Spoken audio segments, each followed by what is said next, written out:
Hi. For those of you that don't know me, my name is Christy Swackhammer. I am the lead sixth grade teacher at Carmody Middle School that will be in charge of high school trainings. Thank you so much for your willingness to go up with our school and to spend an amazing week with our sixth graders. We know the sacrifices you guys have made, having to take time off work, having to deal with all the schoolwork you have to make up, so many other things that you are giving up so that you can come spend the week with us. And we just thank you so much for being willing to do that. Outdoor Lab would not happen without high school leaders. And so we are so incredibly grateful that you are willing to come up and spend your week with us. This video is hopefully going to be short and sweet. I'm just going to give you the basics of what we covered in our first meeting. If you have additional questions or things that were unclear, feel free to either email me or you can text me through Remind, or you can look through the High School Leader Handbook because several of your questions might be answered there. This is the team of teachers that will be going with us to Outdoor Lab. So we're divided into the two sites. There are 4 or 5 teachers going to each site. Some of them you may know and you may recognize. I promise you, Mr. Wright looks exactly like his picture. And then others you'll get to know. If you are a former Carmody kid, some of us may look very familiar. Myself, Miss Casperson, Miss Scritch, Miss Smith, even Miss Spivey are all hopefully familiar faces. Miss Spivey actually works full-time at Windy Peak. So if you're lucky enough to get to go to Windy Peak and be a former Carmody kid, enjoy your time with her. First thing that I need you to do is I need you to enroll in my Remind classroom. This is how I will be communicating to all of our high school leaders. It's also a way for you to communicate with me and for you to communicate with other high school leaders as well. You can use this as a way to arrange rides to and from Carmody. It can be a way for you to let me know if you need if you aren't able to make it to a meeting, or if something should come up and you need additional information, if you have questions, things like that. I will answer Remind a lot faster than I'll answer either an email or even a post in Google Classroom, simply because Remind comes to me as a text. The rest I actually have to take time to check, and I only do that about once a day. So Remind is absolutely the best way to reach me. So you're going to text at OELS25 to 81010. I have to admit you, but once I've done that, you are free to send me messages, and it will also, again, be how I get a hold of you. Again, I cannot stress it enough. Make sure you read through that High School Leader Handbook. It has so much great information. A lot of your questions can be answered. I am not going to spend our time going page by page through the High School Leader Handbook. I'm going to trust that as high school leaders, you can go through and you can look at that information yourself. But there are some highlights that I'm going to touch on today. First thing, obviously the dates we're going are February 18th through the 21st. Okay. Please make sure that you have that time off work, that you have cleared it with all of your teachers with that prearranged absence form, all of that. Okay. Again, I am your sixth grade teacher contact. Best way to contact me is through Remind. And just a couple of people are still missing that medical form. So make sure if that's you, that you get that medical form and consent form turned in as soon as possible. You are not allowed to go if that is not completed. What makes a good high school leader? Again, this is all in your high school leader handbook, so I'm not going to go, line by line through it at all. I will tell you some things that we hear. Our sixth graders want high school leaders that are invested in them and that are interested in them. So get to know your kids, both in your cabin and in the course that you teach. Figure out who is who, figure out what they like. Even the kids that you may not have a whole lot in common with, get to know them and really invest your time and your effort in them. And I promise you it will pay off. Our kids want high school leaders that are fun. They don't want high school leaders that act like they're annoyed to be there, or, oh my goodness, the sixth grader's annoying me for the 400th time. Okay. They want you to get up there and have fun. They want you to be silly. They want you to, still be high school, but be a little bit more on their level in terms of humor, in terms of just how what you do. And so have fun, be funny, be silly. There are going to be times in which we're going to ask you to not take yourself seriously. And so, especially during evening programs, when we have a silly performer like Picklehead, get into that. Okay, be silly, get over yourself, and just get in there and have fun, because our sixth graders are going to imitate that. If they see you having fun at these silly things, they're going to think it's cool and they're going to want to have fun there too. We need you to be a good influence. We're going to cover some quick do's and don'ts here in a second, but we need you to remember these sixth graders are going to look up to you like nothing else. They're going to absolutely imitate everything you do, everything you say, the way you act, things like that. So we need you to be that leader. We need you to be that influence that is going to show them what is appropriate, that's going to show them how we are in this atmosphere, how we treat each other kindly, how we can do work even when it's hard. All of that is going to come from you and your influence. So please make sure that you are demonstrating that. Again, in your handbook, there's more information on what makes a good leader in terms of kids, in terms of parents, in terms of teachers. Please make sure that you're reading through that and get an idea of what we want and what we expect from you. Do's and don'ts are also in your handbook.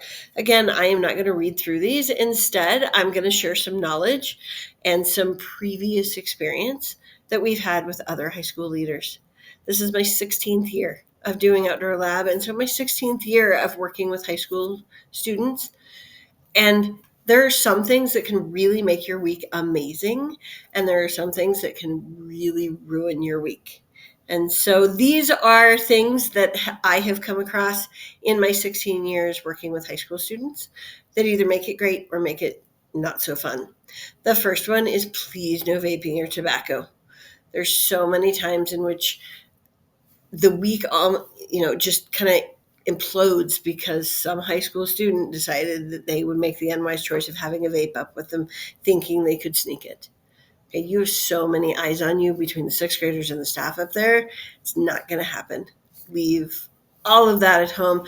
Plus, it ruins your week. Not only do you get sent home, but then we have to contact police, and it's just a whole big thing. So for your own health, but certainly during the week that we're up there, no vaping or tobacco. Please make sure that you are leaving your phones and computers away when you are in front of students. As a high school leader, you're able to bring your phone, your computer, all of that up with you. However, do not just lord it over the students that, hey, look at me, I can have my phone and you can't. A couple of things are going to happen. Either they're going to try and take your phone, or they're going to resent you and the fact that you keep having it out. Okay. Feel free to use phones and computers when you are on free time and you're away from students. But when you're with students, make sure those phones and computers are put away. Now, if you want to use that phone for an alarm, or if you want to play music in the background while you're playing games in your cabin, totally fine. But don't be on your phone texting or on social media or anything like that in front of students. 3, please no purpling. For those that don't know what purpling is, boys are blue, girls are pink. When you put them together, they make purple. Okay, please, I realize that there are other people up there that you might know, that you might have an interest in. Please leave all of that for after we get back. Don't do anything that might cause any sort of inappropriate behavior between you and another high school leader while you're up there. So please, no purpling. We've already talked about having fun with kids. Again, just a reminder, the more fun you have, the more fun our sixth graders will have. Okay. Next, make sure you set expectations and limits from the start. Okay. At our February 7th training, we're going to talk about setting those expectations and limits for bunkhouse time. The important thing is going to be that you stick to them. If you tell kids lights are out at this time, that means you need to stick to that and lights are absolutely out. If you tell kids that, hey, we're speaking kindly to each other, don't laugh it off when a kid says something unkind to another kid. Stick to those expectations. Really hold them to the expectations. But also know that we are going to hold you to those same expectations. Okay? Anything you insist the kids do, such as participate, such as be kind to other people, we're going to expect from you as well. Our focus this week that we really want you to emphasize is being kind. Our sixth graders are really struggling with it right now. For some reason, the last 2 weeks, we've had so many fights that have broken out, so many kids that are being incredibly unkind to each other. And so one of our emphasis for the week is going to be kindness. And we need you guys to model that. We need you all to emphasize that as well. Next, please be careful what you wear. Okay. Obviously, in the handbook, it says you need to follow dress code. Okay. Our dress code is getting a little bit looser, and like girls can show stomachs and can show cleavage, and boys can wear what they wear. Okay. Please be very careful with what you wear. We have very impressionable sixth graders, and specifically for you girls, we have 12-year-old boys that are just discovering that, hey, girls aren't so bad. And if you're wearing really low shirts or things that show, your belly and things like that, you might get some really unwanted attention from some 12-year-old boys. So please be very conscious about what you wear. We're going to be up there when it's cold, so I'm not hugely worried about that. But do consider that as you're packing. Next, please watch your language. Okay. You guys might cuss like sailors at home or at your high school. That is not allowed at Carmody Middle School. That is one of our big expectations. And we hold kids to that, which means if we hear bad language from you, we're also going to hold you to the expectation that that is not allowed. So please think about what you say before you say it. I realize that some of you can say whatever you want, and so you get in that habit of using inappropriate language like the regular words. Really give some thought to what you're going to say, because again, our sixth graders are going to imitate what you do. And so if you're cussing, they're going to cuss, and then everybody gets in trouble. Next, please be careful with that physical touch with students. Okay. I'm a hugger. I love to give hugs. You'll probably see me give lots of hugs to sixth graders throughout the week. I always hug from the side, or I give knuckles, or I give high fives. Okay. Never hug from the front, especially for you ladies that are high school leaders. Our 12-year-old boys hit you right about your chest. Okay. So never hug from the front, always from the side. For you gentlemen, just a word of warning, we have a lot of very touchy-feely girls. And so make sure that you're emphasizing that appropriate touch with everyone about what's okay and what's not okay for both them and for you. Lastly, if you were struggling at any point, please let a teacher know. Okay. It's hard for us if we find out on day 4 of your just absolute frustrating time in the cabin that you need help. Okay. That doesn't mean come to us with every single little problem, because we're going to teach you how to problem solve some of those. But that means if you've tried everything you know, come get help. Don't wait a couple days thinking it's going to get better. We are there to support you. We want you to have a good time while you're there. So make sure that you're reaching out to a teacher if you are struggling with anything, whether it be supporting sixth grade behavior, whether it be teaching your core class, whatever it is, make sure that you reach out. Okay. Again, I'm not going to go through this entire schedule. The reason that this is on here is because between these 2 pages, all of that pink is time that you are spending with sixth graders. Okay, I just want you to see it on paper, because you're spending about 95% of your time around our sixth graders. There are some things that are going to help you be really successful at that. Number 1, again, I can't emphasize enough, have fun, be silly, enjoy your time with those kids. Because if you're grumpy and if you're coming in all, annoyed, they're going to sense that and they're going to react to that and they're going to start emulating that. Okay. But if you're happy, if you're glad to see everybody, if you're having fun, they will get in on that too. Also recognize, we know you're spending a lot of time with our sixth graders. And so take the time off when you're given the time off. Relax, do homework, chill out, take a shower, whatever. But take those time off seriously so that you have enough time to recover. And again, if you just need a break, you're like, oh, I just need 5 minutes away from this kid. We understand, we teach them. So just come by and ask and be like, hey, can you give me 5 minutes so I can go cool down and then come back? Okay, we get it. And we're so glad that you're going to be up there with us. But there's a lot you're going to do. These are the 4 things that I'm going to emphasize in every single meeting that we have. Okay. Number 1, make sure you are being kind and demonstrating kindness to all of our kids. I'm going to ask that you even pay even more attention to those kids that you notice other kids aren't paying attention to. The kids that are sitting off by themselves, the kids that are a little quieter and don't appear to have a lot of friends. Pay a lot of attention to them. Okay? Pay attention to those kids that, yeah, they might be on your last nerve, but they need that kindness. Okay? They're probably on your last nerve because they just think you are so cool and they want to spend all their time with you. Okay? Make sure we are being kind to all of our kids. Second, make sure you are positive and appropriate at all times. If you go into an activity and you're like, oh my goodness, this sucks. Why do we have to do this? All of the sixth graders are going to take that approach as well. But if you go into it and are like, dude, this is fun. Yeah, it's hard. Yeah, we have to hike. Yeah, we have to do whatever. But it's so much fun. They will take that attitude as well. Also, make sure you are appropriate with the way you dress and with your language. Again, the sixth graders will imitate everything you do. Third, they need to feel safe, both physically and emotionally. So make sure in the bunkhouse, in core groups, at your dining table, that you are setting those expectations and sticking to those expectations and helping everyone feel accepted and involved. And then lastly, remember, yes, you are the leader. You are not their dictator. You are not there just to bark orders and to tell them what to do.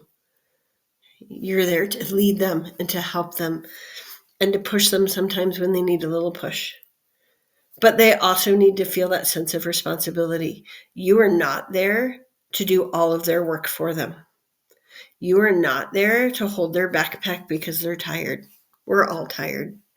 You are not there to take away responsibility from them. They absolutely can and need that responsibility given to them for everything that they can do. Our next meeting is on February 3rd. It, again, is a Monday. We're going to quickly go over the core class teaching cards, where you can find them, what's in them, how to read through them, things like that. But the majority of our time is going to be spent on teaching techniques. I realize you guys are not teachers. Okay, so we're going to talk about some of the things that I, as a teacher, do to get attention, to get kids to listen that might be having side conversations, to get kids motivated that may not want to do what you want them to do. Okay, all of those teaching techniques we're going to talk about next week. We also have a meet and greet with sixth graders on Friday, February 7th from 1 to 4. Your counselors have already gotten started on getting you excused from classes from 12:30 until the end of your school day. Okay. It is optional to come to this. You don't have to come. But you get out of school and it's an excused absence. Okay. Come meet the sixth graders that'll be in your cabin. Figure out what you're going to do. Spend some time with them so that you know some faces when you get up there. We are going to have a very short meeting after that, from about 4:05, hopefully until just about 4:15 or 4:20. It's just going to be one final meeting to talk about necessary information, like when are we leaving on the 18th? When do you have to be to school on the 18th? What should you bring with you? What do I do with my computer if I'm going to bring it? All of that. So we're going to go over some logistics about the week that we're there, and then you will be able to go. We do not have a meeting the week immediately before we go, though. Please be aware of that. As always, if you have any questions, if you need anything from me, feel free to reach out to me and remind, or feel free to send me an email. So excited and so glad that you guys are going with us.